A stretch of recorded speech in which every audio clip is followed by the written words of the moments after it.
Are you sleeping restlessly, feeling moody or irritable, forgetting small things, feeling overwhelmed, isolated? Don't worry, you're not alone. You're probably just stressed out. But wait, stress isn't always bad.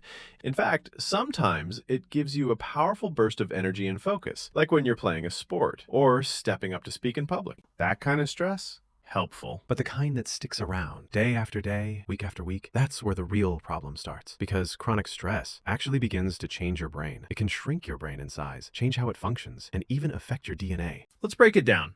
Stress activates something called the HPA axis. That's short for hypothalamus pituitary adrenal axis. It's a system in your brain and kidneys that releases a hormone called cortisol, preparing your body for action. Now, if that cortisol sticks around for too long, it starts wreaking havoc. First, it overactivates the amygdala. That's your brain's fear center. Then it weakens the hippocampus, the part of the brain that handles learning, memory, and stress control. When the hippocampus goes down, so does your ability to manage stress. You literally become worse at calming down. And it gets worse. Too much cortisol kills off connections between neurons. It shrinks your prefrontal cortex, the part of your brain that helps you concentrate, make decisions, control emotions, and navigate social situations. As if that's not enough, it also reduces the birth of new brain cells. That means you may start forgetting things, learning gets harder, and long-term mental health takes a serious hit.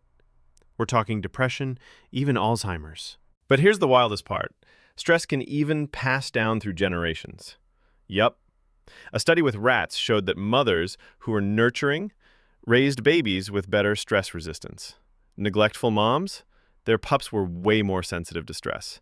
And the effects were inherited by future generations. That's called epigenetics, changes to gene expression without altering the DNA itself. But it's not all bad news, because science also shows that we can reverse these effects. How?